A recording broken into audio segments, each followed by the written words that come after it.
Alright guys, today I'm going to be rebuilding this head that came off an 86 944. It suffered timing belt failure, so the exhaust valves got bent pretty badly. So what I need to do is get these old valves taken out, get this head cleaned up, and I've got some new valves that I'm going to be installing.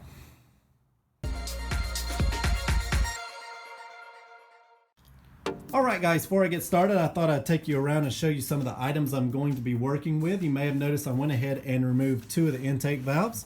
I have one here, but for the most part I always try and make sure I put things in a plastic bag as not to lose them. To remove these valves, you're going to need a fairly large valve spring compressor like this one here. Once the valves are removed, I'm going to be hot tanking this head. And since it's going on a race car, the owner has asked me to polish the port. So I have my Dremel here and some sanding bits. So I'll be showing you guys how to do that. Next, we're going to be checking the valve seats and make sure that they're in spec. You're going to need a caliper, some valve grinding or valve lapping compound, and some layout fluid to do that. And we're going to be also checking the valve guide, so you're going to need a dial indicator, some Prussian blue, just to make sure that everything is straight and in spec. If there are any bad valve guides, then I have a few spare ones here. And then finally, I'm going to be replacing the valve stem seals. So let's get started. I just finished pulling all the valves from the head, and you can see them down here. And I have my new valves that I'm going to be installing right here. And this one was probably the worst valve that I pulled. But anyway, this head appears to be in pretty good condition, so I'm going to go ahead and start cleaning it up. So alright guys, about a week ago I hot tanked this head and I wasn't happy with the results, so I sent it off to the machine shop and had them clean it up. It turned out excellent. I'm very happy with the results. I'll get down in there and let you guys see it. So anyway, the next step is to use this here, and then I'm going to start cleaning these ports up. I'm not going to be removing really any material. I'm just going to be sanding it a little bit smoother than it is now. You definitely don't want to try and just hog these ports out. All you want to do is just kind of smooth them out. This is not normally necessary unless you're planning on using it on a race car or something, or you just feel the need to.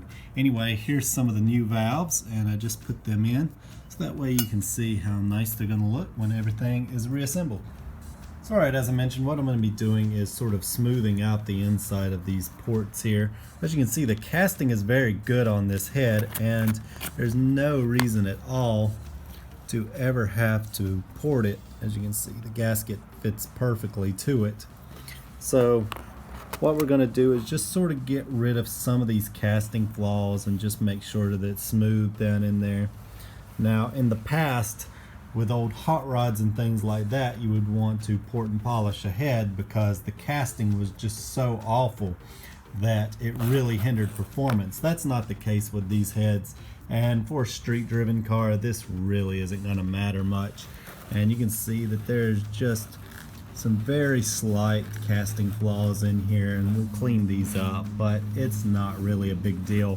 The last thing you want to do is go in and remove a lot of material. You can actually hurt the flow doing that, so you just want to smooth it out and make it look nice, and that's going to help just a little bit.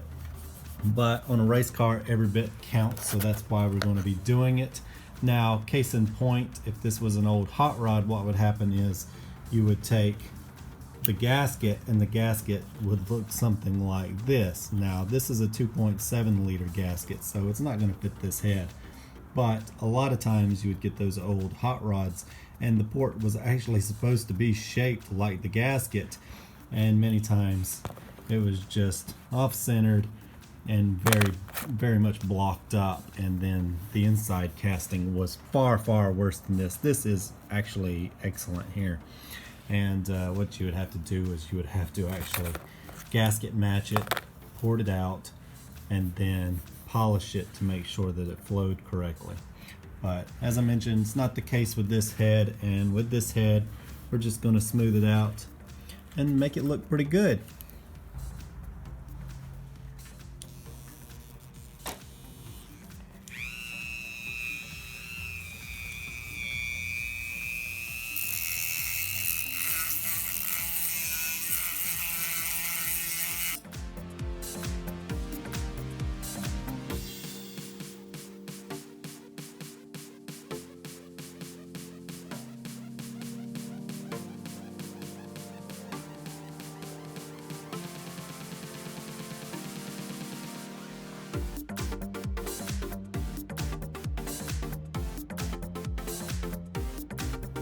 So alright, what I did here was use a 60 grit sanding band to clean the walls up of the ports, and I went back with a 120 grit flapper wheel and just smoothed it out a little bit. And this is about what you want the intake to look like. You don't have to really polish the intake, because actually having these scuffs inside is going to help atomize the fuel a little bit better.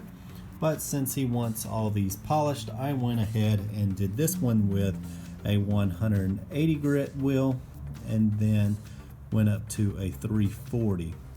And then I'm going to go ahead and do the rest of these the same way, although it isn't necessary, and then we'll move on to doing the exhaust. So alright, here it is from this side, and you can see just how reflective that is down in there. And you want to be careful as you're working this not to hurt the valve seat or the valve guides, so just be careful there. And you can see the difference. This is what the exhaust looks like, and this is what this looks like. And now we're going to be working on the exhaust. So alright, today I'm going to be cleaning up these exhaust ports and then polishing them a little bit. This time I'm going to start with either an 80 or 120 grit instead of the 60. Since unlike the intake ports, you don't want any of those scuffs, since it can cause carbon to build up rather quickly. But of course on the intake, you really want those scuffs to help atomize the fuel.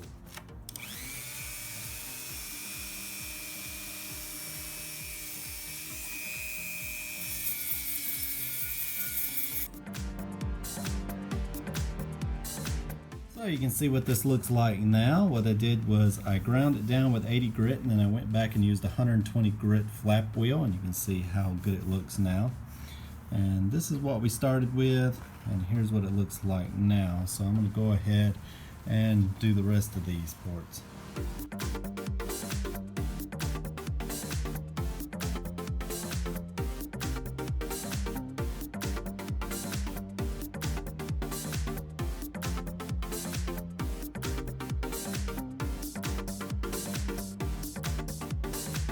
Here's how the exhaust ports look after sanding them with 120 grit. And then I went back over it with a 120 grit flap wheel, which makes the walls look a little more uniform. So now I'm ready to start polishing.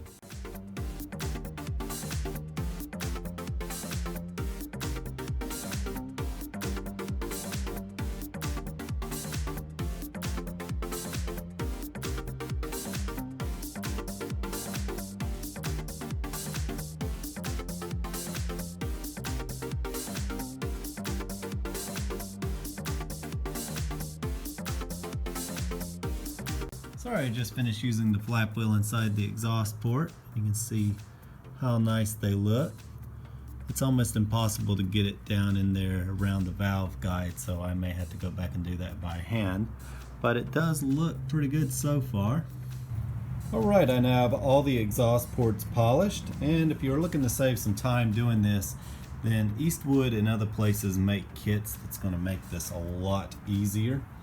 And like I mentioned, on the intake, what I did was I used 60 grit to remove all the burrs, and then I went up to about 120 grit on the flapper wheel, and that's about all you need on the intake. I went ahead up to 320 with a polishing wheel, but that's not necessary. On the exhaust now, I started with 80 and then decided actually 120 was better. So you can see here that it's a lot smoother by starting at 120, and then I went up to 320 just to make sure it was nicely polished. And I also used a buffing wheel, but again, that isn't necessary. So basically on the intake, you can start at 60 and then go up to 120. On the exhaust, you can start about 120 and go up to about 320. So what I'm going to do is go ahead and run a tap down these holes. You can see that I have two taps here and they look very different. Notice that this one here on the right has a different tip on it, and this one here is actually a little bit better because it's going to actually allow you to make sure that the tap goes in straight every time. So this is the one that I'm going to be using to do this.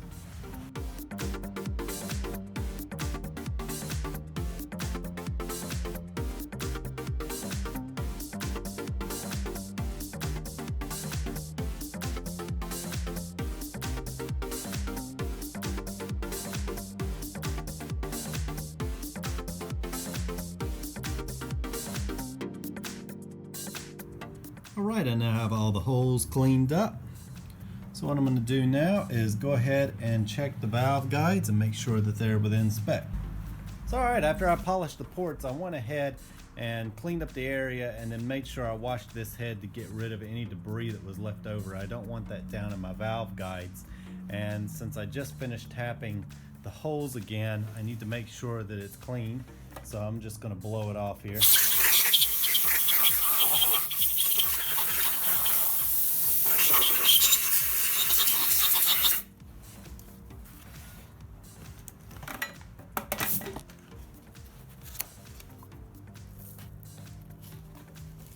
Stuff falling out of these holes.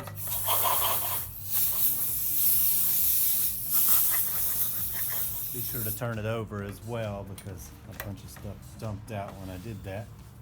So it should be clean now.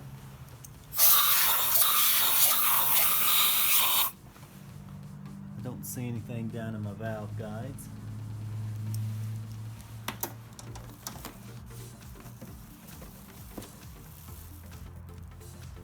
So before I insert these valves, I'm actually going to take some oil and put it on the stems here.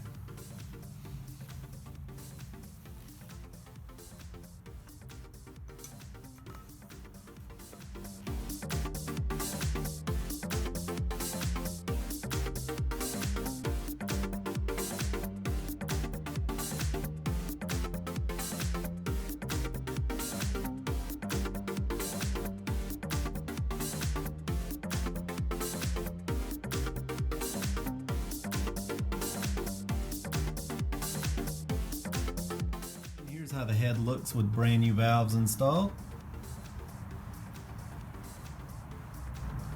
As you can see, I have my dial indicator out here, and what I'm going to be doing is wiggling the valves back and forth while they're in the valve guides and making sure that they are within spec, which should be 0.031 of an inch or 0.8 of a millimeter.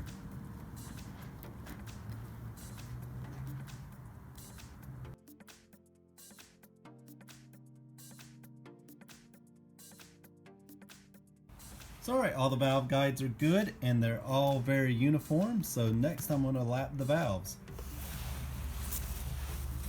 So the next thing I'm going to do is go ahead and get some gloves on, and I have my lapping compound here, and I also have some layout fluid that I'm going to use. So what I'm going to do here is go ahead and remove the valves again. And this is why you just want to lightly oil the valves when you install them, so that way the oil doesn't drip all over the place in case you have to remove them again. Once I have the valves removed, then I'll be able to put some layout fluid on here, and once we've lapped the valves, we can accurately measure the valve seats to make sure that they are within spec.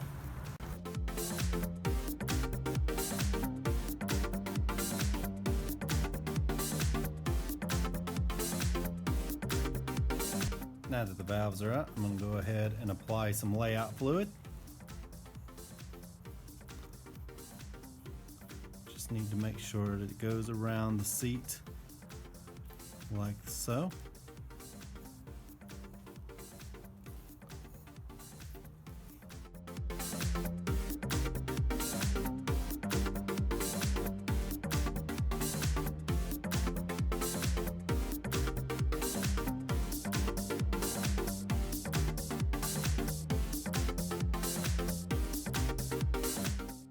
Going to look once you have the layout fluid applied.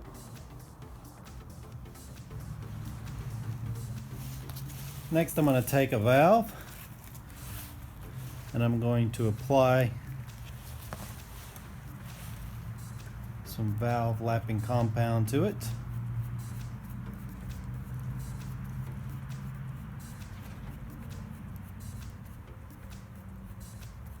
Just want to make sure that you go around the valve like that there, get a good coat on it.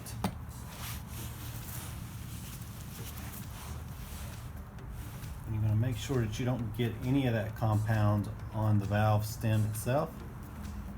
I'm going to insert the valve. Then you're going to take a tool like this here. Has a suction cup on the end there. And this is all you want to use to do this job, because you do not want to overwork the valve. So you're going to take it, you're going to put it on the end of your valve like this, and you're going to start turning it. And you're going to work it back and forth like that, just like you're warming your hands. And you're going to do this for about 30 seconds or until the material stops crunching. And the reason why you don't want to use anything other than this tool here is because you can cut the seat too much, or you can cut the valve margin down too much. You're just wanting this to seal better. You're not really trying to file anything down here. So I have my impression there, and now the valve should seat perfectly. And I'm going to come back and measure this in just a moment. I'll measure them all together, but next I'm going to go ahead and do the next valve the same way.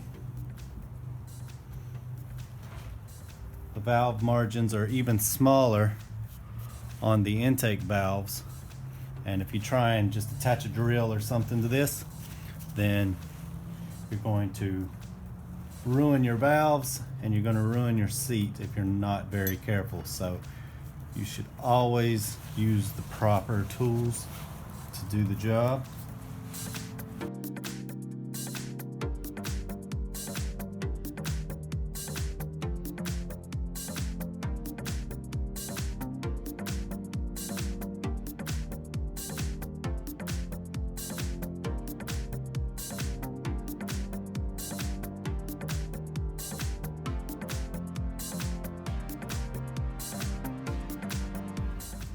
So here's how everything's going to look once you're done lapping the valves.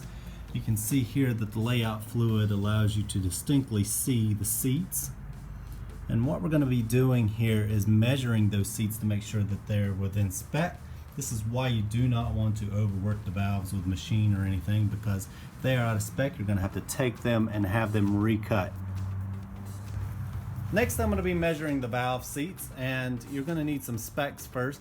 So the wear limit for the intake valve seats is 1.7 millimeters, while the exhaust is 2 millimeters. And I have my caliper here set to 1.7 millimeters, and I'm going to go down first and I'm going to measure the intake valve seats, and then I'm going to come back, readjust my caliper, and then measure the exhaust seats.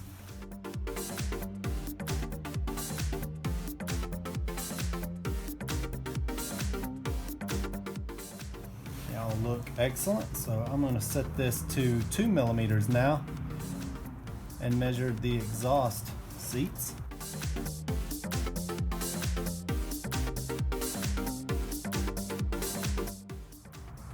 And perfect.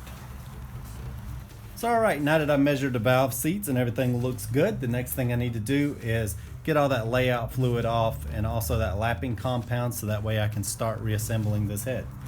So alright, I washed the head and I cleaned all the valves, so there's no more lapping compound on either one of them. Unfortunately, the layout fluid did stain this head since it was blasted and the surface was roughed up. Normally you can just spray some brake cleaner on here and it'll come right off, but that isn't the case this time. But it doesn't matter since it's just a stain, and it's probably going to turn black the second you start the car anyway. So what I'm going to do is go ahead and start putting the valves back in, so that way I can put the valve springs in and get this head assembled. Next, I'm going to be installing the valves, and even though they are brand new, I thought I'd show you how to check the margins. You can see I have a caliper here set to 1/32 of an inch, and you can also see that line that we cut with the lapping compound, and it's going to be between that line and the edge of the valve. There is what you're measuring. And if you have less than 1/32 of an inch, then you need to throw the valve away and replace it. Then you're going to take some oil and put it on your valve stem here, then insert your valve.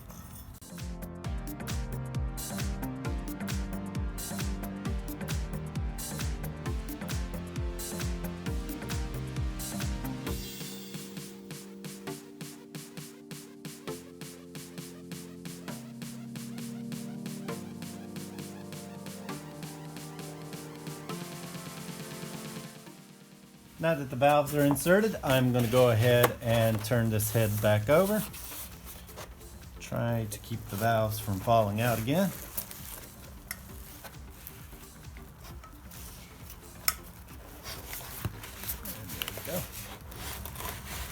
Alright, once you have your head flipped over, you can go ahead and install the valve stem seals. You may actually want to do this before you put the valves in. I just got a little carried away.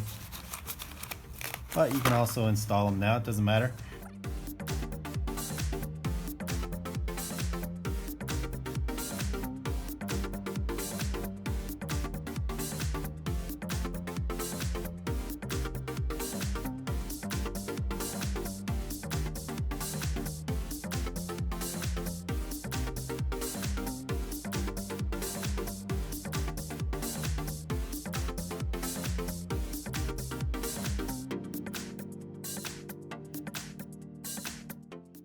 Alright, I now have all the new valve stem seals in, and now I'm installing the lower spring plates. And before you do so, you want to make sure that you kept track of all your shims. On this head, all of my valves had a shim that goes underneath this plate here, so I'm going to put it in like this and install it like that. The rest of these have already been done, and that's it. I'm now ready to start installing the valves.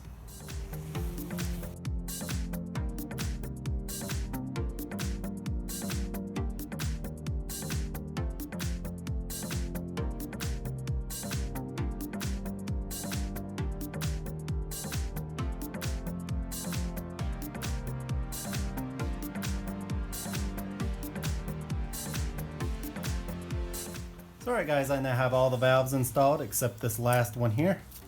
And like I mentioned at the beginning of the video, this is the type of tool you'll need to remove the valves, and you can see just how easy it makes it. That is all you have to do. It does struggle with bent valves, but I was able to remove them myself with this tool. And then that's it. I rented one, and it was a lot flimsier than this one. This one here is a Mac CF17, and it's more than strong enough to do this job. And then there you go guys, that's it. The next time you see this head, I'm going to be installing it on a race car. So alright guys, as you can see here, I have this head put together now, and that's just about going to do it for this episode. If you like the content on this channel, be sure to like and subscribe. I try and upload videos every week. And you can also come join us on Facebook, where I try and upload original content over there as well. And that's going to do it for this episode guys. I hope you enjoyed it, and we'll see you next time.